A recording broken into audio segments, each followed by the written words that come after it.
Jadi Bismillahirrahmanirrahim. Assalamualaikum warahmatullahi wabarakatuh. Alhamdulillah, di tanggal berapa Ramadan ini, Say? 17. 17 Ramadan ya? 17 atau 16? 17. Oh, 17. 17 Ramadan ini, alhamdulillah mau bayar hutang. Waktu itu sempat buka Q&A itu tentang taruh, karena kan banyak adik-adik nih yang belum ketemu sama jodohnya, dan banyak banget pertanyaannya. Nah, kan males ya. Bukan males sih sebenarnya, gak sempet gitu karena ada Medina. Buat bikin tulisan yang panjang banget, ya udahlah akhirnya live aja lah saya gitu biar gampang, karena sebenarnya uh, minta pendapat bapak seperti ini aja, soalnya banyak menurut aku ya, sayang banget ilmunya dia kalau misalnya yang tahu cuma aku doang gitu. Nah, aja pertanyaannya tuh udah aku simpen, udah aku rekap, mau yang dari WA ataupun yang dari itu Q&A box itu ya. Tuh, itu di situ pertanyaannya panjang banget kan. Nih, langsung aja ya ke pertanyaan pertama. Dari pertanyaannya dari siapa nggak usah ya, nggak penting lah ya. Yang penting insya Allah nanti jawabannya, bukan dari siapa yang bertanya. Yang pertama. Yang atas kan. Pertanyaan pertama, apakah sebelum memutuskan untuk menikah atau mulai proses taruh, kita harus sudah selesai dengan diri kita sendiri? Itu ada banyak banget pertanyaan kayak gitu. Maksudnya tuh kayak gimana sih? Selesai dengan diri sendiri itu kayak gimana? Pertanyaannya gimana? Ya, apakah harus selesai dulu gini dengan dengan urusan sendiri gitu, atau kayak gimana sih maksudnya? Kamu ngerti lah ya maksudnya? Jadi kalau ditanya sebelum memutuskan untuk menikah atau mulai proses taruh, kita harus selesai dengan diri sendiri. Ada dua hal sebenarnya terkait diri sendiri ini. Kalau dari pengalaman pribadi,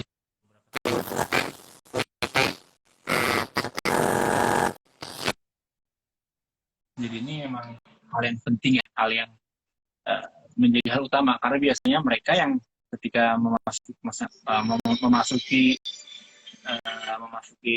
ta'aruf, memasuki proses ingin menikah, dan masih ada masalah ataupun masih ada sesuatu di dalam diri sendiri yang belum selesai, itu biasanya ada orang yang memang karena hal terhadap diri sendiri belum selesai, dia ditunda nikahnya, sehingga mungkin sampai saat ini masih belum dapat jodohnya ataupun masih belum dapat pasangan hidupnya seperti itu. Ataupun ada juga orang yang memang masih ada nih masalah dengan diri sendiri, tapi tetap Allah percepat gitu pertemuan dengan jodohnya segitu sehingga bisa menikah.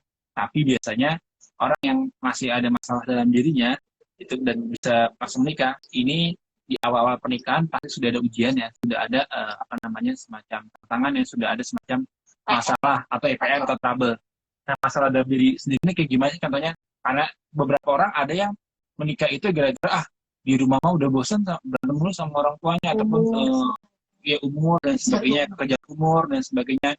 Tapi lebih ke arah kalau takdiran saya terkait sudah selesai dengan diri sendiri itu adalah tentang tentang bukan ke egois ya, tapi tentang hal diri yang memang harus sudah dipenuhi dulu nih, yang mana ketika nanti menikah hal itu nggak akan bisa dipenuhi, karena yang kita tahu bahwa menikah itu melengkapi separuh agama ya, dimana separuhnya lagi itu terkait hal diri sendiri kan, separuhnya lagi itu dilakukan secara bersama-sama dengan pasangan, sehingga emang tadi masalah terhadap dirinya sendiri, keinginan ataupun egoisentrisnya dia sendiri itu harus sudah selesai dulu nih sebelum menikah. Ataupun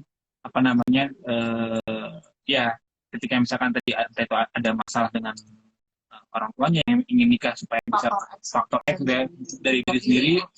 Jadi memang ini harus dikoreksi dulu. Biasanya orang-orang yang bermasalah terhadap diri sendiri itu mengaburkan alasan untuk nikah dengan alasan faktor umur, dengan alasan lain sebagainya. Itu harus ya intinya kalau ngomong sama diri sendiri, jujur-jujuran aja lah. Kita tuh pengen buat nikah, alasannya kenapa sih? Apakah memang sudah suntuk di rumah, mau keluar gitu, mau istilahnya kayak pisah rumah gitu dengan kondisi orang tua gitu, dengan kondisi keluarga, ataukah ada tua dan sebagainya. Karena memang ada beberapa hal yang di lingkungan sekitar teman yang akhirnya tertunda ketika kita diskusi, memang karena memang dia punya masalah pribadi belum selesai. Masalah pribadi yang tadi saya bilang, dia lebih ke arah ke egosentrisannya ya. Jadi ke egosentrisannya belum selesai. Misalkan apa nih? Contohnya apa? Di awal-awal pengen pasangan kita harus A, B, C, D, F, G sampai Z, dan itu apa ya? Itu kalau menurut saya, iya keinginan pribadi. Boleh nggak sih dalam agama Islam gitu? Boleh sah orang. Iya, misalnya agama juga tidak melarang kan, ada pasaran itu pun juga tidak masalah. Cuman jangan jadikan ini sebagai juga jangan jadikan ini sebagai dalil, misalkan ketika kita harus padahal secara agama sudah baik, cuman itu di alasan-alasan pribadi, keinginan pribadi ini akhirnya menjadi dalil buat kayaknya nggak cocok nih sama si A sama si B, yang itu lebih cenderung ke masalah egosentris. Beda cerita kalau memang itu syaratnya dari orang tua, bukan saat pribadi.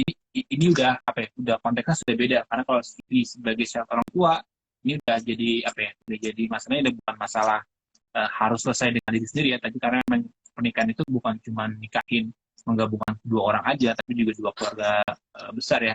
Jadi ini dua aspek yang berbeda. Jadi makanya tadi ya, diri sendiri itu selesainya di situ. Jadi jangan sampai ya diniatkan. Jadi tadi dengan persyaratan banyak, terus mencari-cari alasan dan lain sebagainya. Jadi coba ya, karena emang nikah itu adalah proses tadi ya, yang ngejalanin kita pribadi, bukan orang tua, bukan teman dan sebagainya. Maka kita ya juga harus dimulai dulu dengan diri sendiri. Alasan utama kita nikah itu apa? Mau, ingin, atau memang sudah butuh? Karena emang ada beberapa orang yang ditolak oleh Allah dengan cara tadi ditunda pernikahannya, ditunda ketemu dengan jodohnya, karena memang sebenarnya nih orang masih ada masalah dengan diri sendiri yang belum selesai, masih ada ganjilan. Dan ganjilan itu bentuknya macam-macam. Intinya yang ganjilan ini muncul di dalam individu pribadi ya masing-masing. Karena ada juga orang yang tadi masih ada ganjilan tapi sama Allah dimudahkan oleh pernikahan. Karena memang setiap orang beda-beda ya. Ada orang yang memang mungkin menyelesaikan masalahnya itu nggak bisa sendiri, gitu, tidak kuat sendiri, maka Allah mencarikan pendamping terlebih dahulu. Tapi ada juga mungkin orang yang ketika dia nyari ketika dia ada masalah belum selesai, dan ketika dia dapat pendamping justru malah bertambah masalahnya, bukan malah menyelesaikan masalah, sehingga sama Allah ditahan dulu nih, nantilah jodohnya datangnya agak-agak belakangan. Sebenarnya kok kayak gitu malah itu ya harusnya masih kayak semacam Allah benar biasanya dulu gitu ya. Iya, karena benar-benar jujur sama niatan, karena kalau kita berdoa aja pun sama Allah pun jujur dan berdoa tuh tidak itu berarti ya benar nggak sih ini apa yang tadi yang kamu bilang, apa yang kita niatkan itu benar-benar keinginan diri, kebutuhan diri, atau semua itu cuma menyelesaikan faktor-faktor di luar doang ya sebenarnya. Iya. Karena sekali lagi Allah hanya mengabulkan doa kita ketika kita memang butuh terhadap apa yang kita doakan, bukan ingin ya. Karena ingin dengan butuh itu sesuatu hal yang berbeda. Makanya tadi ketika memang kita nikah, ya kita harus jujur-jujuran dengan diri kita sendiri, kayak apa sih kenapa kita pengen nikah, alasannya seperti apa dan sebagainya. Dan memang tadi banyak hal yang harus patut kita syukuri, baik itu mungkin sekarang teman-teman sudah menikah ataupun belum, semuanya ada proses, ada rencana yang memang mungkin mau coba Allah sampaikan. Jadi jangan sekali-kali membandingkan diri ya. Kita sampai punya orbitnya masing-masing, punya waktu masing-masing. Itu sih. Terus lanjut ya ke pertanyaan kedua. Ini sambil Medina dan ikutan dengan bahkan pasti. Yang kedua adalah setelah lo melalui pernikahan, maksudnya kita ya atau aku, setelah lo melalui pernikahan, hal apa aja yang lo rasa penting banget untuk diketahui tentang calon? Nah, waktu aku taruh sama beliau ya, sama suamiku, dia itu teman aku sebenarnya, teman lain. Jadi yang harus diketahui itu dulu aku tuh kasih 10 pertanyaan. Aku tuh udah punya list panjangnya gitu loh, apa yang mau ditanyain, karena kan jangan sampai pas nanti kita ketemu, misalnya lagi nazar atau lagi ketemu tatap muka gitu, terus kita nggak punya sama sekali, ngeblank gitu apa yang mau ditanyain. Kalau aku yang pertama sih yang aku tanya adalah bagaimana sholatnya, karena ya dia mau jadi imam kita gitu loh, mau jadi imam kita, masa kita nggak tahu sholatnya. Pertama sholat subuh, jadi yang pertama tanyakan adalah bagaimana sholat subuhnya, berjamaah, siangankah, itu sih. Nah terus pertanyaan penting yang kedua adalah tentang apa ya, kok jadi lupa lagi tadi di list, soalnya kan si bapak ini ya, jadi saya mah nyiapin masak aja sih. Jadi pertanyaan penting kedua itu adalah tentang pengasuhan. pengasuhan anak ya. Kecil Pengasuhan anak kecil. Nisa, assalamualaikum Nisa. Dulu juga sharing teman sharing aku pertaruhan aku Nisa ya. Jadi aku tuh banyak sharing sama dia pas banget. Jadi aku tanya dia itu lebih deketnya pola asuh ya Nis ya. Pola asuhnya itu si calon suamiku ini pola asuhnya tuh dia itu seperti apa di keluarganya di rumah, karena sedikit banyak akan mempengaruhi pola asuh dia ke depan terhadap anak kita tuh seperti apa kayak gitu. Nah, terus apa sih? Kamu ingat nggak? Aku lupa ya. yang paling ingat sih fundamental itu tentang pengasuhan gimana, terus lebih dekat. Karena poinnya tiga, yang poin ketiga ini yang beraktina tentang pengasuhan lebih dekat ke orang tua atau apa dan sebagainya, tentang visi hidup dan sebagainya, yang kita sebenarnya udah ada di CV ya kalau mengalami pertaruh. Nah kalau dari saya pribadi, ini balik lagi salah satu skill ilmu komunikasi. Jadi sekarang waktu itu yang menyampaikan pertanyaan adalah beliau, dan dengan apa yang beliau tanyakan itu kita sudah bisa melihat ya kira-kira calon pasangan kita nih concernnya di apa nih. Ketika memang secara concernnya sudah oke, ya kita ngapain nanyain balik dia hal-hal yang kayak gitu, karena biasanya kan nggak mungkin dong orang concern ke A, dia sendiri nggak melakukan A. Nggak mungkin orang nanya gue suka coklat nggak ketika misalkan dia sendiri nggak suka coklat ataupun dan sebagainya. Karena sangat jarang ada orang yang bertanya, misalkan dia nggak suka coklat tapi nanyanya, lu suka coklat nggak? Enggak. Tapi pasti yang dia mulai adalah, lu suka strawberry nggak? Ketika memang dia nggak suka coklat. Ini sih jadi pola komunikasi. Karena memang pertanyaan seperti itu, maka sebenarnya ketika kita arus terus ada pertanyaan yang sudah menjurus tentang keislaman, jangan tanya apa sih, kalau menurut saran saya sih, apa ya jangan tanya balik kecuali memang beda level, bukan beda level, kecuali memang ada level tertentu yang ingin teman-teman teman-teman raih gitu. Misalkan levelnya mungkin ketika ditanya pertanyaan video tadi cuma nanya soal subuh, sedangkan teman-teman mau raih levelnya tahajud dan sebagainya, mau ditanyakan beda-beda, silakan mangga. Tapi memang sekali lagi itu adalah prasyarat diri ya yang harus kita lihat, karena ya Firaun pun punya istri yang soleha, dan Nabi Musa pun punya istri yang non soleha gitu kan, non soleha gitu, yang bahkan dilarang Allah gitu ya. Ini menjadi pertanda bahwa itu bukan jadi suatu standar ataupun jaminan. Cuman yang paling penting adalah yang harus dikasih tahu pasangan kita adalah hal yang di luar diri kita. Contohnya apa? Karakter ataupun watak keluarga. Mas Gid nggak? Aku ngasih gambar tentang watak keluarga aku tuh gimana. Jadi ini hal yang penting supaya ketika awal nikah nggak ada crash. Jadi kita ngabarin pasangan kita watak keluarga kita tuh gimana sih, keluarga besar kita gimana, orang tua kita gimana. Terus kalau di rumah biasanya ya istilahnya budaya-budaya di rumah yang memang kita nggak bisa kontrol. Apalagi beda budaya ya. Apalagi beda Jawa. Kalau tadi misalkan masalah tahajud, misalnya memang sifatnya pribadi, ini kita bisa kompromi, bisa kita naikkan, bisa kita kurangkan. Intinya kita bisa selesaikan masalah itu berdua dengan pasangan. Tapi kalau ini udah menyangkutnya keluarga besar, orang tua, keluarga besar, menikah itu bukan cuma sama yang dia kita suka doang bisa sama cowok, tapi sama keluarga yang ini hal yang paling penting ya biasanya. Ini hal yang paling penting harus kita sampaikan ke pasangan kita, terutama dari segi jangan hal bagus tentang keluarga kita, tapi memang hal yang menjadi menjadi hal yang memang ini kemungkinan bisa memicu konflik nih dengan pasangan kita. Misalnya pasangan kita terlalu ya mungkin dari sisi atau dari teman-teman ya, pasangan kita terlalu moody kah, terlalu sensitif kah, maka hal-hal yang bisa memicu konflik antara pasangan kita dan keluarga besar, sehingga tidak ada tuh istilahnya menantu dan mertua versus. Nah ini yang harus disampaikan kalau menurut saya, karena emang tadi lebih enak sih ketika kita menjadi orang kedua yang bertanya, sehingga kita bisa melihat fokusnya dia sudah di bidang sini, yang otomatis perkara ini dia selesai. Kita tinggal menanyakan beberapa tambahan kalau memang tadi dirasa perlu terkait tahajud apa dan sebagainya, ataupun tadi bukan masalah yang watak keluarga yang memang penting, sehingga ketika nanti sudah menikah dan sebagainya kita sudah sampaikan bahwa keluarga kita memang seperti ini. Karena kan saat ini belum semua misalkan ikuti kalau belum semua keluarga kita secara besar ataupun keluarga itu juga Islamnya sama. Jadi yang harus disampaikan. Gimana Medina? Iya, Medina ikut live-nya. Ya, gitu ya. Dan pertanyaan yang diajukan itu pertanyaan prinsipil ya. termasuk ada nanyain nanti keuangan keluarga tuh gimana. Oh ya aku tanya banget ke dia tuh nanti dia tuh manajemen keuangan itu seperti apa. Jangan sampai tanya manajemen kan? eh, Iya, jadi aku tuh dulu tuh dapat pesan dari siapa ya? Ustazahku deh kayaknya. Kalau cari suami itu jangan yang kaya, tapi yang berpotensi jadi orang kaya. Nah, cara tahu dia punya potensi jadi orang kaya itu kayak gimana? Ya dia pintar ngatur keuangan, ya makanya aku tanya bagaimana dia memanajemen keuangannya. Itu deh paling kira-kira. Deh, itu pertanyaan kedua. Pertanyaan ketiga adalah gimana sih cara kenalan sama orang yang baru kita temuin? Ini anaknya tertutup banget soalnya kalau sama orang baru gitu teh lingkaran pertemanannya pun kecil.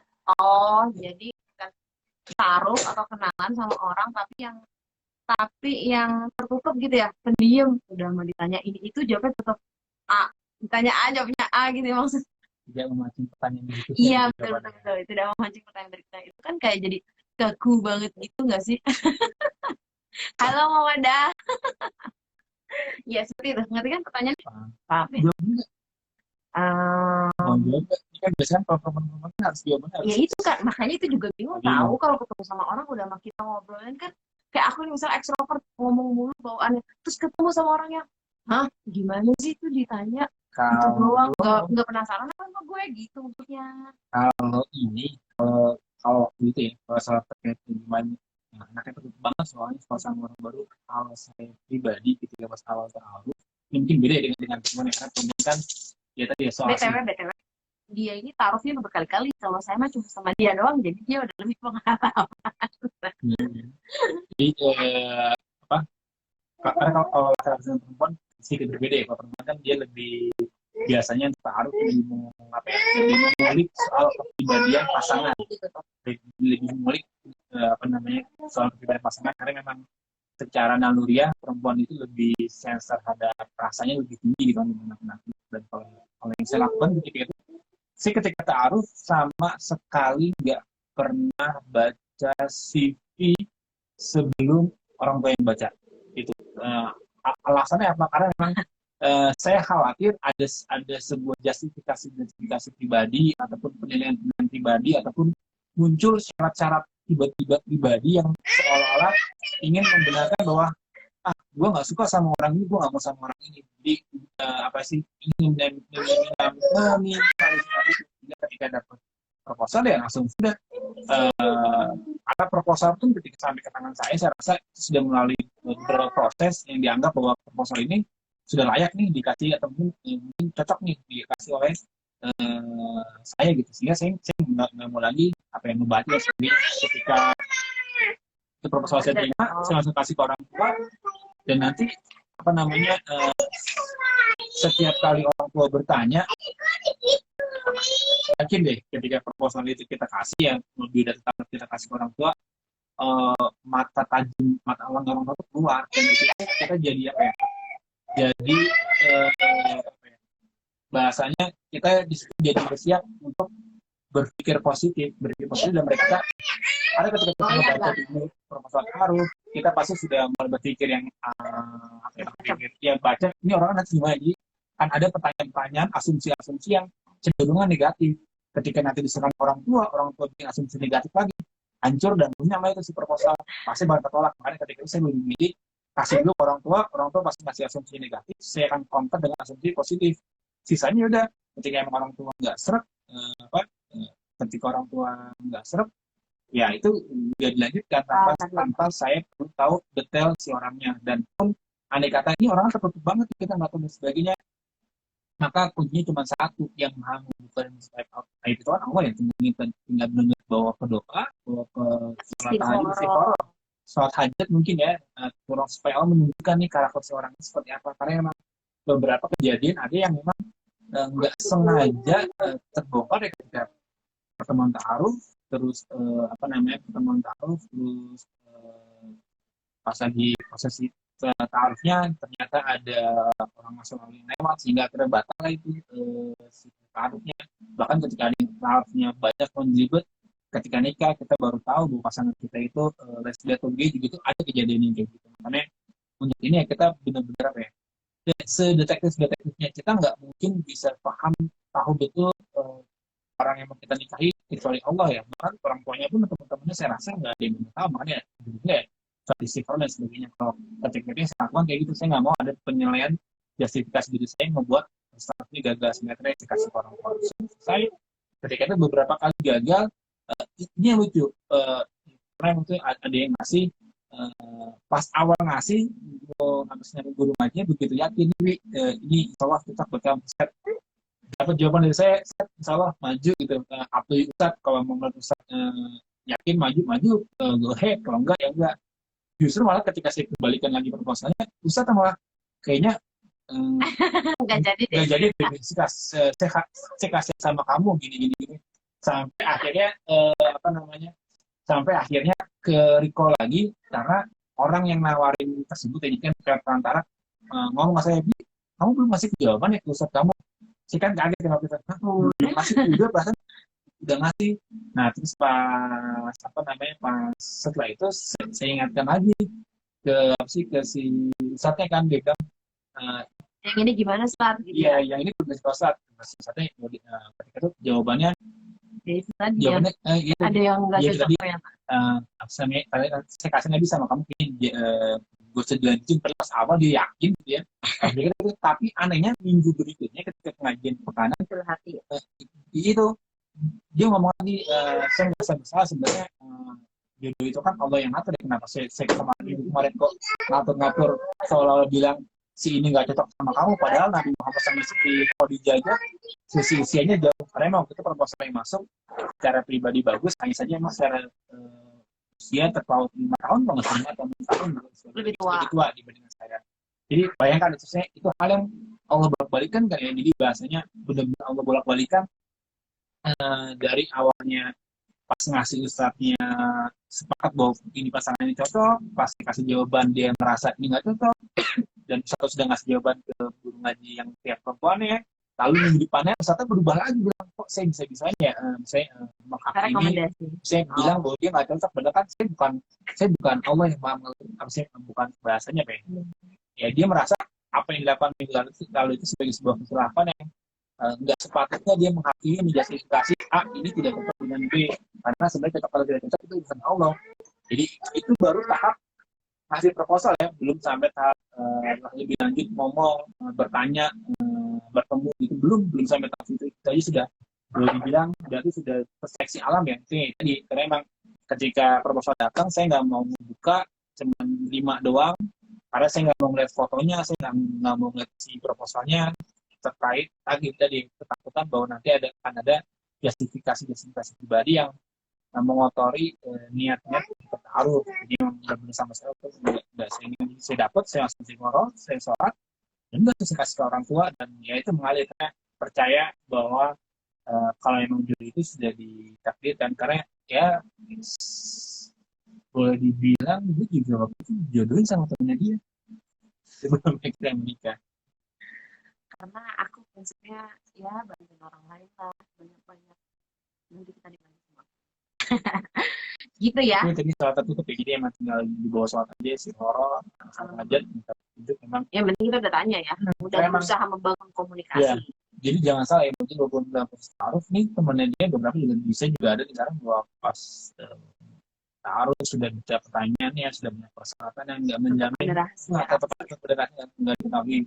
Ada yang ternyata sudah punya anak, ketahuan bahwa ternyata suaminya gay. Ada yang sudah punya anak, ketahuan bahwa ternyata istrinya lesbi dan sebagainya. Karena emang ya LGBT itu tuh luar biasa ya. Bahkan sampai ya karena luar biasa itu bahkan sampai salah satu persyaratannya dia harus suka sesama jenis ya. Nah itu pahit kok, maksudnya tuh hanya menyukai perempuan. Karena dulu sebelum taruh tuh concern aku tuh itu ya, bukan kerjanya majalah ya. Nah itu salah satu gitu. Tapi tadi mau ini dong, mau sedikit nanya. Kan kamu bilang langsung ke orang tua tuh. Nah, itu kan kamu maksudnya udah ngejelasin dulu kan ke orang tua, nih aku tuh mau nikahnya caranya begini. Kalau ada orang tuanya yang belum ngerti cara mengambilnya tuh gimana sih biar enak gitu. Kalau aku kan dulu juga ya, aku juga pelan-pelan sih gitu. Semenjak ngaji tuh kayak nanti tuh Riri mau nikahnya tuh gini ya, gak mau pacaran, gak mau kenalan, gak mau dikenalin macam-macam, maunya gini, nanti ada CV-nya gitu-gitu. Kita ada tips gak sih buat ngomong sama orang tua awalnya tuh kayak gimana? Kalau kamu kan kayaknya gampang tuh, tinggal ngasih CV ke orang tua yang baca, kamu tinggal lanjut atau enggak. Kalau Tapi yang itu orang ada panjang kan bisnisnya. iya, ada long journey buat menuju ke sana. Tadi memang pas di awal jauh sebelum pengen nikah, jauh sebelum proposal itu diberikan, apa sih Prosesnya namanya, panjang. proses panjang. Jadi udah ngomong dulu ke orang, sudah ngomong dulu ke orang tua, sudah ngomong dan sebagainya. Bahkan ketika itu juga saya juga sok aja kalau memang orang tua mau mencarikan, monggo silakan. Jadi terbuka ya. Iya, memang apa, buka gitu. Bahkan kan pernah kan sebenarnya, jadi mas saya juga ada pernah dicarikan sama orang tua, sesama satu orang satu daerah di kampung gitu kan, cuman akhirnya nggak berlanjut karena memang gap apa ya, gap tentang ya, pandangan terhadap dunianya itu terlalu jauh gitu, walaupun memang apa sih namanya, calon seorang santri, karena memang beda ya apa ya, hidup ya, kehidupan di pondok lah. Emang pola pikirnya berbeda lah, intinya gap di sana ya, gap pola pikirnya berbeda. Ini yang khawatir akan menjalar ke berbagai aspek di kehidupan. Jadi memang jauh-jauh hari sudah bilang ke orang tua, sudah memahami. Intinya sih sebenarnya orang tua itu mau bukti, jangan sampai kita pengen tahap dan sebagainya, tapi kelakuan kita di rumah, misalkan yang perempuan bangunnya siang, bantuin ibunya masak misalkan. Karena sekali lagi stereotip perempuan yang baik setiap keluarga itu beda-beda. Ada yang bilang perempuan yang baik setiap keluarga itu tadi bangunnya pagi, masak, nyapu, ngepel. Ada yang stereotipnya, ada yang stereotipnya bahwa perempuan yang baik itu yang pintar ngasuh anak, nggak pintar masak tuh nggak masalah, tapi yang penting dia ibuan dan sebagainya. Jadi beda. jadi pastikan stereotip kalian itu di rumah ya sesuai dengan masing-masing ya, sudah satu frekuensi dengan orang tua gitu, bisa memahami itu. Dan pun ketika misalkan kita sudah tahu nih apa namanya, calon kita yang mau pilih dan kita seperti apa, dan mungkin itu tidak sesuai dengan stereotip orang tua, ini juga harus dikompromikan jauh-jauh hari. Jadi biar tidak ada istilah saling sindir menantu mertua ya. Jadi kan suka di apa ya, jadi bahan bercanda lah ya, ketika bangun siang di rumah mertua tuh kayak apa ya, dibanding-bandingin, lihat tuh menantu itu bangunnya pagi gini, nah kan karena di stereotip tiap keluarga beda-beda tentang perempuan yang baik itu seperti apa, laki-laki itu seperti apa. Itu kayak gitu. Sip. Insya Allah dipahami ya. Itu pertanyaan keempat nih ya. Lebih 15 menit tapi Emang belum. kan tahu di jalur publikasi sebenarnya berapa? Lanjut lah ya. Lanjut lah ya, nggak apa-apa ya, sambil nunggu maghrib ini ngabuburit kita berdua. Udah masak aku gitu. Terus pertanyaan keempat, mau mulai tapi aku takut nggak tahu caranya gimana ya. Udah siap tapi jadinya mundur lagi, gitu aja terus. Udah siap mundur lagi, udah siap mundur lagi. Sebenarnya mungkin ya jadi pikiran justru ketika orang-orang sekitar mulai bertanya-tanya seiring dengan usia yang jatahnya makin berkurang dan lebih ragu-ragu nanti ke depannya gimana ya. Nah ini ya banyak banget tapi ternyata. sebelum iklan dulu. Oh iklan apa? Jam 17 sudah selesai masak. Rahasianya lebih ya. Maaf, jualan bumbu jadi harus masuk ya. Walaupun gak lihat iklan dia udah. Ini apa namanya? Mengandung Iklan ya. Jadi kalau ibu-ibu mau masak cepat ya, aku jam segini udah beres. Link bisa. Gitu ya tadi. Jadi udah ngerasa udah siap, pas diajuin proposalnya mungkin ada kakak-kakaknya atau siapapun yang ngenalin, tapi kok tiba-tiba banyak was-was ya seperti ya dari setan gitu tuh. Ini siap gak sih sebenarnya aku udah buat jadi seorang istri, dan terus ke depan itu akan kayak gimana itu? Ya kan bener gak? Itu sih aku sih itu benar-benar was-was aku dulu kayak gitu ya. Jadi sebenarnya apa ya? Kita harus pintar memilih antara siap atau ingin. Yang tadi balik lagi. Kita harus pilih dulu. Kita sebenarnya siap atau hanya ingin. Oh aku mau tahu sebentar. Apa? Itu tuh aku sebenarnya juga kayak gitu loh sudah. FYI ya, aku tuh taruh sama dia tuh di usia 27 tahun. 27 tahun tuh baru rasa. Tapi itu aku udah ngomong nikah mulu tuh. Tanya deh sama temen kosan aku tuh pasti udah hafal banget tuh, udah pengen nikah. Aduh, udah baca buku. Terus Salim Afila tuh bagian nyuraikan cinta tuh udah dari awal-awal kuliah bahkan ya udah baca. Tapi tuh makin baca aku makin takut sebenarnya gitu. Dan ternyata tuh setelah aku nikah tuh aku baru tahu gitu ya. Kenapa sih, apa sih yang bikin gak siap? Satu itu karena was-was dari setan ya. Pokoknya kalau misalnya kalian yang lagi mau proses atau yang belum proses itu masih takut, benar-benar minta perlindungan sama Allah gitu, baca surat Anas yang banyak. Terus yang kedua tuh, karena tuh aku beneran tadi yang dia bilang ya, kalau aku tuh baru cuma pengen, belum butuh. Aku tuh pengen ya, karena kan semua kakakku ada 3. Kakakku tuh nikahnya usia 23 tahun semua, dan aku, masa gue lebih tua sih nikah sih gitu ya. Nggak mau lah gue dibilang nggak laku sama mereka. Mereka nikahnya semuanya usia 23 tahun. Masa aku lebih dari 23 tahun kayak gitu sebenarnya. Itu jadi kayak, oh iya itu cuma pengen doang, padahal dia belum dapet. Terus kayak, belum butuh sebenarnya. Jadi tadi harus dipilihkan lagi antara siap dengan ingin. Karena siap ini bukan hanya sekedar diri pribadi, dan kesiapan tadi, kesiapan keluarga, orang tua sudah siap belum nih dengan proses pernikahan kita yang mungkin melalui ta'aruf ataupun hal-hal lain. Jadi memang proses apa sih namanya, kesiapan ini bukan dilihat dari tokoh dari pribadi, tapi dari mas kita. Kesiapan kita misalkan kira-kira kita siap nggak menerima perbedaan yang mungkin ya kenyataan tidak seindah ta'aruf gitu. Ketika emang kita sendiri merasa tidak seindah sosmed. Iya, tidak seindah sosmed. Dan lebih tadi ya, kenapa sih saya waktu itu di awal tidak mau membuat banyak kriteria gitu, karena dalam Islam sendiri juga yang jadi pagar hanyalah yang berdasarkan kriteria Islam ya. Di luar itu nggak jadi yang hal-hal saklek, karena emang saya tidak mau membatasi kebahagiaan. Jadi saya nggak mau ada di undangan gitu. iya, jadi pokoknya saya nggak mau membatasi kebahagiaan saya gitu, bahwa saya nanti akan bagi ketika istri saya A B C D F G H I J K L M N. Saya nggak melakukan itu, karena percaya atau enggak, karena waktu itu saya pada saat dulu yang concern di bidang apa ya ini sama kayak sendiri, pengen ngomong ini kayak itu di zaman SMA mungkin lulus, cuman ya akhirnya bertemu dengan orang, melihat pernikahan orang, melihat lingkungan sekitar, banyak belajar bahwa ternyata persyaratan A to Z tadi itu adalah sumber malapetaka perceraian. Sehingga dengan punyanya persyaratan A to Z tadi, ketika pada saat nikah A to Z-nya itu hilang, maka teman-teman akan mudah dengar orang bilang, oh, kenapa bisa sama dia? Udah nggak cocok, dia udah nggak sama kayak dulu. Itu berdasarkan mereka menggunakan asumsi A to Z di awal. Jadi ketika dia misalnya gini, misalnya aku tuh mau nikah sama dia karena dia udah mapan. Atau enggak, misalkan taruh nih, oh ternyata orang yang kita taruhin punya 5 poin yang kita pengen di pasangan kita ada. Sehingga ketika nanti perjalanan waktu yang namanya nikah kan udah punya anak, punya apa, iya. Karena gitu, ya.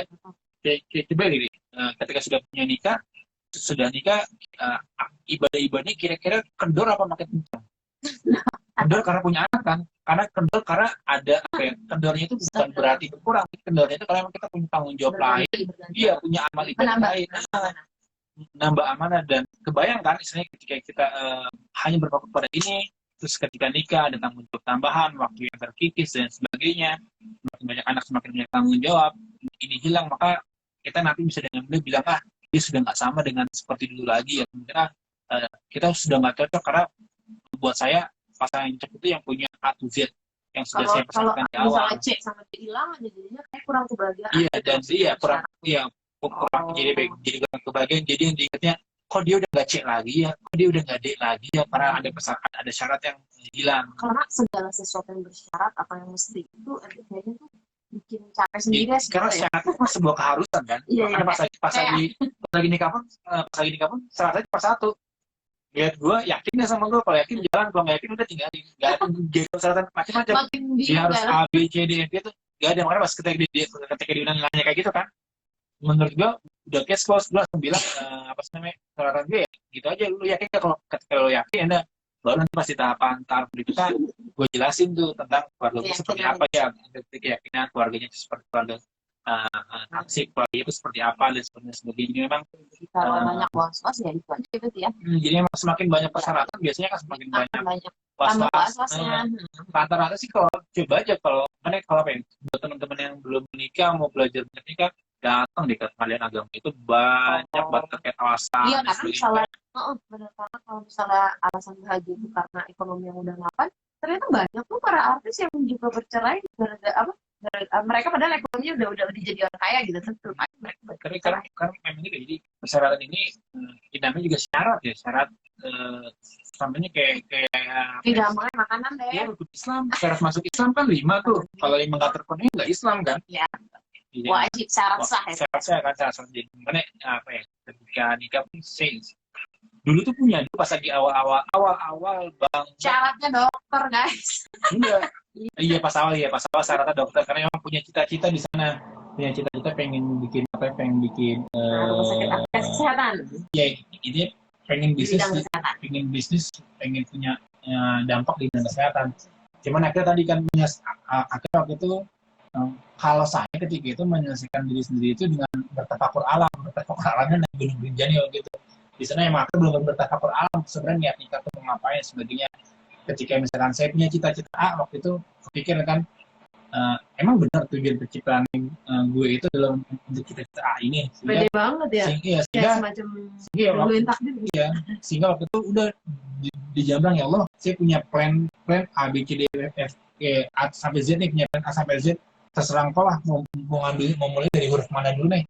Entah itu karena kan dari belakang ke depan iya, dari gitu belakang ya. ataupun tengah ataupun ngacak intinya Planningnya ini. iya karena apa yang ada dalam pikiran kita itu sudah didesain oleh Allah. Cuma memang apa yang akan terwujud apa yang akan terwujud duluan itu memang takdir ya, kita nggak bisa menyalahkan tentang takdir, tapi apa yang ada dalam pikiran kita, keinginan kita itu sudah didesain Allah bahwa yang manusia tidak akan dipersulit untuk menuju tujuannya dia yang diciptakan. Sehingga waktu itu udah aja saya ketika itu benar-benar saya lepaskan, udah saya punya cita-cita ini mangga terserah mau di ini mana sih, ketika itu pun persyaratan dokter, persyaratan apa saya cabut. Saya cuma menulis bahwa cita-cita saya mau berdampak di bidang kesehatan, ekonomi, apa sih namanya, pendidikan. Pengen tinggi itu nanti mana duluan yang mana duluan yang tercapai ya alam gitu kan. Intinya saya punya visi 3 itu ketika nanti menikah, sehingga yang itu persyaratan yang ada harus dokter lah, harus punya visi yang sama terkait apa sih namanya, terkait di bidang pendidikan, ekonomi, dan kesehatan. Itu semuanya saya lepas. Bahkan ya ketika alhamdulillah gitu sekarang kita dengan diri malah jadinya beliau jadi inspirasi buat dia juga ya, kenapa nggak bikin kayak gitu, makanya bikin hal ini lah, bikin sebagainya, mau bikin yayasan dan sebagainya. Jadi emang ya tadi jangan apa ya, akan di situ saya paham bahwa ketika tadi jangan membatasi sebuah kebahagiaan, jangan membatasi sebuah jalan menuju mimpi kita gitu kan, dengan alasan bahwa saya pengen jadi A, pengen jadi B, A, Z itu kan punya cita-cita. Rencana manusia mungkin cita-cita A atau Z itu hanya bisa dilalui oleh jalan satu gitu misalkan. Padahal Allah punya 99 jalan lain itu buat menuju A sampai Z-nya. Jadi jangan membatasi itu. Ketika tadi ketika alam itu menerima konsep itu, sepulang dari itu saya bongkar semua tuh soal CV. Saya nggak mau membatasi hal tadi, nggak mau ada persyarat, nggak mau ada macam-macam. Intinya memang ya tujuan itu harus tetap ada, yang nggak boleh mengalir mengalir seperti air ya, karena air ada tokai apa siapa sih masa kita ngikutin air itu, ketika ada tokai ya kita lewat di atas tokai kan nggak juga gitu kan, kita harus bisa mengejar gitu kan. Intinya segitu. Jadi itu benar-benar dilepaskan semua persyaratannya, semua sendirinya, dan memang ya udah benar-benar dikembalikan Allah yang malah tahu mana yang harus bisa dimaju duluan kayak gitu. Betul.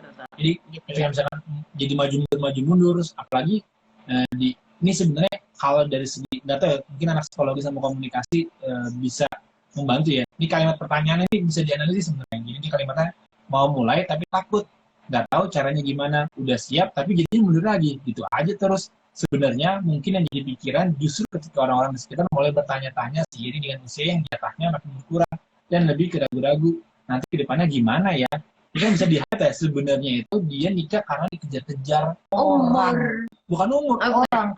Kalau nggak ada orang yang nanya kapan nikah, mungkin dia juga nggak bakalan keburu-buru nikah. Tapi jadi yang dikejar mental dong, apalagi cewek tuh kalau kayak gitu. Iya, makanya kan bayangin coba, andai kata nggak ada orang yang nanya kapan nikah, kira-kira bakal jadi beban nggak? Enggak. Iya kan, ya makanya tadi ini sebenarnya. Tapi kan sekarang banyak banget yang nanya, hampir tiap orang nanya, apalagi nanti nih momen lebaran, pasti tuh nanya tuh dari om, tante, bude tanya, kapan nih bawa calon gitu. Nah itu, jadi apa sih namanya, ketika ditanya gitu, ketika kita sebenarnya kalau menurut saya pribadi itu tanda kita belum selesai sama diri kita, karena kita nggak jelas tujuannya. Ketika kita ditanya kapan nikah, kita harusnya bisa jawab iya tante, saya bakalan insya Allah saya nikah. Jawabannya bukan jawaban standar, soalnya belum ada calonnya, belum ada dan sebagainya. itu kalau menurut saya jawaban orang-orang yang emang belum punya tujuan nikah. Kalau mau kamu mau tahu nggak aku jawabnya bakal nikah? kalian dong itu udah basi. Itu juga salah satu hal yang emang itu lebih hopeless sebenarnya sih, cuman saya nggak mau ngomong sama dia, baru ngomong sekarang itu lebih kayak orang hopeless, cariin dong ya Allah sih itu Enggak, itu salah satunya. Yang kedua Iya. adalah aku tanya kapan dia mati, karena kan takdir sama, iya, tapi itu kan takdir nikah, takdir dia pembahasan yang lebih meninggal. menyakitkan ya. Jadi kalau saya sih lebih milih kita harus bisa menjawab dengan dengan nantang, iya tante saya lagi apa sih Ikhtiar gitu ya. yes saya udah ikhtiar kok saya udah ikhtiar ataupun saya lagi persiapan nih tante Targetnya sih mungkin kita bisa mohon doanya di ujungnya. saya lagi ikut kelas pranikah atau saya lagi ikut ini, saya lagi hafalan dan sebagainya karena pengen ketika nikah. Jadi bahasanya kapan kamu nikah? Ya tante, ketika saya pengen hafalan di 30 dulu baru nikah. Langsung nanti bagian belum. Ntar keburu tua dan sebagainya. Dan yang sebagainya tinggal dibilang aja. Umur mah nggak ada yang tahu tante, cuman kalau sebenarnya istilahnya nggak ada yang menjamin kan. Istilahnya tadi umur kita sampai mana, cuma ketika kita sudah hafal misalkan 30 juz itu jadi pegangan kita kan kita nggak pernah tahu ada orang yang mau nikah makan pagi-paginya atau malam-malamnya kecelakaan mengalami nabi sendiri. Jadi harus jawabannya sih kalau menurut saya orang-orang yang sudah selesai dengan dirinya seharusnya jawabannya udah bukan lagi tentang belum ada calonnya belum ada sebagainya, tapi lebih cara ya karena memang sudah sedang disiapkan, sedang dipersiapkan dan sebagainya. Misalkan ya tante itu nunggu mamanya siap, orang tua siap dulu nih buat nikah, karena kalau nikah kan misalkan jauh dari orang tuanya belum siap ditinggal, itu juga salah satu komponen yang harus kita siapkan dalam tahap itu. Jadi hal-hal kayak gitulah. Karena tanda-tanda orang yang sudah yakin, sudah ada tujuan, sudah benar-benar siap, itu ajak ditanya itu nggak bakal melengos kayak bajai. Jadi apa ya? Jadi dia tuh udah jelas ya kalau tujuannya udah jelas. Bandingin aja mobil Jeep sama bajai, lebih ajak mana? Jeep nggak mungkin sestabil kayak bajai yang memang secara kekokohan, secara komponen lebih tebel, lebih ajak mana Jeep kan dibanding bajai yang gampang melengos. Jadi ketika semakin kuat kesiapan, maka dia ketika ditanya gitu ya sebenarnya udah nggak gentar lagi buat menjawab itu. Biasanya orang-orang yang ditanya kapan nikah terus jadi gentar, jadi kejar karena emang nih secara mental pribadi, secara permasalahan diri sendiri ini belum selesai. Dan biasanya kecenderungan perempuan ketika ngobrol dengan teman adalah mencari pembenaran, bukan mengungkapkan sebenarnya masalahnya apa sih. Karena waktu pas awal nikah nih dia waktu itu saya suruh bikin kuis jadi tentang personality, bukan personal ya, kalau saya nyebutnya SWOT branding, SWOT analisis. Jadi tentang branding. Orang branding.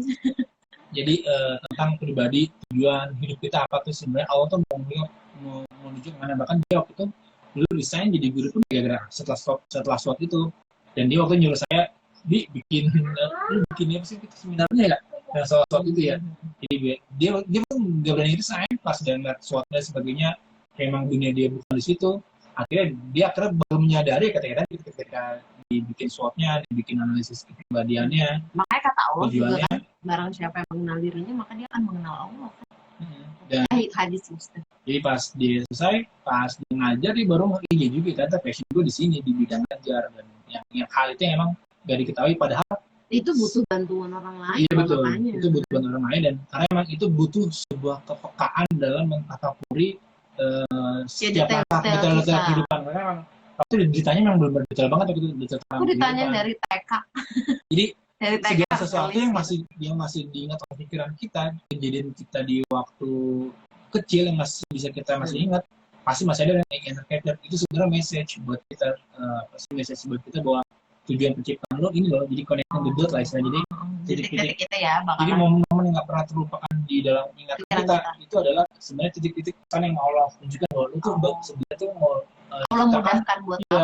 Allah mudahkan buat apa? Ketika kita belum nemu titik-titik itu, kita belum bisa nyambungin ya, memang kita akan jadi kayak apa ya? Nggak ada tujuannya gitu. Makanya. Oh iya sih benar-benar. Aku juga tuh dulu sebelum nikah kayak di tengah-tengah frustasi kayaknya. Kayak bukan justru mencari-cari keluar gitu, tapi justru mencari-cari ke dalam. Apa sih sebenarnya diri gue tuh kayak gimana, gue tuh butuhnya apa, gue tuh maunya apa. Gue kenal benar-benar, gue tuh sebenarnya punya apa sih dalam diri gue gitu. Jangan sampai ya, kan ada beberapa temen nih yang cerita juga kan sampai usianya udah lebih dari 30 tahun karena teman seangkatan, atau ada di kelas yang usianya juga udah hampir segitu tuh bilang, justru sekarang tuh meredup gitu kan. Jadi kayak dia tuh bercahaya sebenarnya, dia tuh punya cahaya, dia tuh wow banget gitu di luar tuh sebenarnya, tapi tuh karena satu itu ya, karena satu alasan belum nikah, karena satu dikejar-kejar sama pertanyaan orang lain, jadi kayak meredup yang jadi justru bikin dia malah nurunin apa tuh, nurunin standar, padahal kan gak gitu juga ya, kayak udah lebih hopeless lagi deh, kayak gitu. Jadi cahayanya tuh justru meredup kayak gitu. Ini berhubung pertanyaan masih banyak, terus udah setengah 6. Jadi kayaknya dia bikin episode dulu. 2 aja ya. Yep, bikin episode 2. Karena udah setengah 6, nggak setengah 6 itu sayang banget Ramadan nih kalau kita pakai banyak-banyak buat berdoa. Kalau emak-emak ya kita sambil ngerjain sesuatu ya kita pakai juga berdoa gitu. Kita niatin semuanya, segala huru hara ini semoga Allah ridhoi, semoga Allah balas dengan sebaik-baiknya balasan. Tahapan satu mungkin ini baru kan juga sebenarnya masih ada sih. Ini banyak mayoritas masih, itu di mayoritas pertanyaan itu masalahnya tadi tentang diri selesai dulu dengan diri sendiri. Terus tadi juga ada bagian part terpenting emang saya itu dulu pengen banget emang bikin buku ataupun bikin bikin seminar atau workshop kayak tadi menemukan jati diri karena itu salah satu branding ya sih, bukan salah satu branding, jadi emang cara buat sebelum kita tahu branding kita kayak apa ya harus kita tahu kulitin gitu. Itu bahasa marketing ya, cuman bahasa kitanya itu mengetahui bahwa sebenarnya kita itu dilahirkan itu untuk apa sih, kita punya potensi karena emang saya pun dapat ilmu ini pun nggak ada buku ataupun nggak ada orang yang benar-benar concern di detail itu ya, di detail emang waktu itu saya sudah pernah melakukan itu ke beberapa orang yang dia punya permasalahan jodoh nggak dapat dan dia nggak tahu tentang masalah dirinya dia itu apa gitu. Dan waktu itu ngobrol ke saya 2 orang sih, laki-laki yang perempuan, waktu itu cuman dia doang gitu yang perempuan. Waktu itu dia ngebantuin gue proses juga taruh sama orang lain kan, jadi ya tahu lah ya misalnya tahu lah, jadi itu gue bantu juga. Karena yang proses ini detail banget waktu itu, konsepnya sendiri emang nggak ada di buku, orang lain pun nggak punya tentang mungkin ini aja sih. Kalau ada yang memang pengen menyelesaikan masalah dengan dirinya sendiri, makanya hubungin si Riri. Cuman jangan takut ataupun jangan tutupin. Dan ini memang detail banget. Waktu itu nanya benar-benar detail tentang kehidupan, masa lalu, hal yang mungkin bikin, intinya semua yang terekam, baik itu yang baik, buruk, memalukan dan sebagainya, harus di-recall. Itu penting banget juga loh. Jangan sampai juga kalau kita jadi ibu, kita tuh punya PR masa lalu kita juga, itu kan jadi kayak inner child gitu kan, udah sering banget ya bahkan kalau di parenting masa kini tuh gitu, jadi inner child saja gitu, kayak hal-hal di masa lalu itu nyambung. Buat teman-teman yang masih punya masalah pribadi dan tadi udah ngobrol sama diri sendiri masih belum ketemu permasalahannya apa, bisa menghubungi ini. Saya sama sekali nggak membuat biaya dan ini bukan jualan ya. Karena emang kalau jualan karena emang tujuannya ngebantu ya. Karena emang saya waktu itu belum pede sih, karena saya butuh teman buat ngobrol bikin supaya si konsep ini tuh benar-benar bisa diaplikasikan oleh semua orang, bukan cuma saya aja yang bisa melakukan itu. Atau bukan cuma buat menikah doang. Intinya sih bukan biar orang lain tuh bisa melakukan hal yang sama seperti yang saya lakukan gitu. Karena kan saat ini kan cuma terbatas yang bisa ngebaca itu, yang bisa menghubungkan connecting the dot-nya itu kan baru gue doang kan, maksudnya ketika data spot dan sebagainya itu baru gue doang. Karena waktu itu saya dapatnya dari berbagai perjalanan. Waktu itu ikut beberapa training, karena training jam dulu kan pernah banget tuh training jadi tentang merencanakan hidup, merencanakan kematian, dan akhirnya waktu itu dapet tuh ESQ juga, itu kan part-part di bagian-bagian yang dari berbagai training itu dapat satu. Dan dari segi ilmu ekonominya, marketing, personal branding, apanya? Lupa, kamu sering ngomongnya di bidang neuromarketing. Neuromarketing, jadi emang istilahnya intinya ya semua itu bisa dibuktikan itu loh.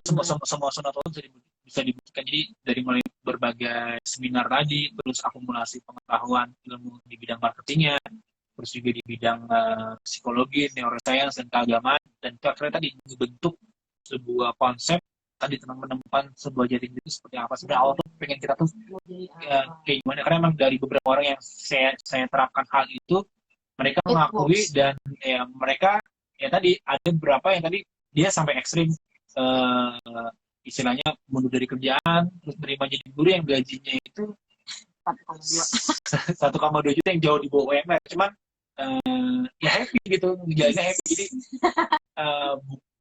apa ya, jangan sampai kita kerja cuma dapat capeknya doang, dapat Kalau sakitnya tapi Bu nggak Hangga happy. bilangnya apa sih? Kalau kerjanya sebatas kerja, ya Oh, dia ya kerja. Gitu kan. Itu sih yang memang nanti teman-teman bangga tinggal sendiri aja kalau memang dengan catatan dia sudah jujur dengan dirinya sendiri dulu ya, dan memang belum diketahui masalah problem pribadinya apa sih ini yang belum selesai, karena masih ada yang ngeganjel tapi diri sendiri masih belum tahu apa. Itu harus ya mungkin butuh bantuan orang Karena buat kalau menumpuk itu ya, menumpuk segala sesuatu yang nggak disampaikan atau yang dikenalin, itu dia banyak banget begitu nih guys. oh, apa tuh bisa jadi meledak gitu loh ke anak juga pasti bakalan lu kebayang deh kalau dulu aku belum dianalisis gitu kayak sekarang aja yang udah analisis bisa kayak aduh kayak ini nurun Medina nih kayak kemarin nih oh udah nih gara-gara ini nih luka lama yang belum sembuh nih kayak gitu kita nah Begitu ada. buat apa sih buat jadi analisisnya jadi bisa maafin diri sendiri juga ya kan ya jadi nggak menikmati rasa sakit. Oh iya, Kalau dia bahasa kesimpulan gitu. Di kesimpulannya aku tuh tipe orang yang karena kan tadi dari segi komunikasi cara ngomong orang kan kita bisa ketahui ya buat message utamanya itu apa sih kan, karena nggak semua orang kita ngomong message utamanya taruh di depan, ada yang taruh di tengah, ada yang taruh di akhir, dan kita bisa lihat gimmicknya kan, bukan gimmick, gestur mukanya. Jadi emang konsep yang tadi itu harus emang tadi tatap muka nanya dan sebagainya, dikasih kertas, dikasih modul, dia ngegambar macam-macam, mirip kayak psikotes lah sebenarnya, cuman ini yang dibahas adalah benar-benar kehidupan pribadi ya, kehidupan pribadi. pokoknya bermanfaat banget Kehidupan pribadinya. Cuman ya tadi saya masih belum nemu orang yang emang sepemikiran, sevisi buat tadi sama-sama ngomong diskusi soal konsepnya ini supaya bisa ditularkan ke banyak orang kayak gimana, belum nemu. Makanya makanya teman-teman kalau memang butuh tinggal hubungi diri aja. Mungkin itu aja sekarang saat ini karena masih banyak pertanyaan lainnya. kita sama-sama doain ngomong Akan kita lanjut karena emang konsep ini tadi ya menjelaskan detail, walaupun ini beberapa pertanyaan Games, 1, 2, 4 sebenarnya tadi masalah pribadi selesai dulu. Itu aja mungkin asal dicepat aja. Dan Ya. 17.40. Oh ya, alhamdulillah. Wah, seru banget. Seru sih. Kalau menurut aku sih seru. Karena masih banyak sih yang japri. Cuma adik-adik ya. Kalau teman angkatan sih lumayan sedikit. Dan sebenarnya itu masalahnya itu emang ada di diri dia. Gitu ya. Cuma nggak berani mengungkapkan aja sebenarnya. Masalahnya itu apa. Belum berani jujur sama diri sendiri. Itu aja paling ya teman-teman ya. Hari ini ngejawab pertanyaan setahun lalu pernah buka pollingnya, tapi masya Allah qadarullah ya baru bisa dijawab sekarang. Mudah-mudahan jawab. Kalau masih ada yang belum jelas, masih mau ada yang lebih lanjut dibahas dibahas lebih lanjut obrolan kita hari ini, boleh langsung chat aja, boleh langsung DM aku terbuka banget kok buat yang nanya-nanya kayak gitu, karena aku pasti cerita sih sebenarnya sama dia tuh tentang permasalahan apa. Aku ini sih aku blur gitu namanya siapa, maksudnya nggak cerita siapa tapi aku minta pendapat. Dan sebagai bocoran yang udah nikah pun permasalahannya itu berakar dari kebelum selesaian dirinya pas sebelum nikah. Betul. Jadi dia belum datang sama diri, belum tahu kabarnya apa kayak gitu ya. Paling kita tutup aja, alhamdulillahirobbilalamin. Kita akhir dengan istighfar ya, karena yang benar itu datangnya dari Allah Subhanahu Wa Taala, yang salah tuh dari kita, dari kedangkalan ilmu kita, yang benar-benar mohon maaf kalau ada salah kata, ada salah yang menyinggung atau termention gitu ya. Karena memang bukan kalian doang yang permasalahan kayak gitu, tapi banyak. Insya Allahnya itu subhanallah banyak yang bertanya seperti itu. Alhamdulillah. Assalamualaikum warahmatullahi wabarakatuh. Sampai jumpa lagi episode kedua. Tadi kabarin lagi ya kapan episode kedua.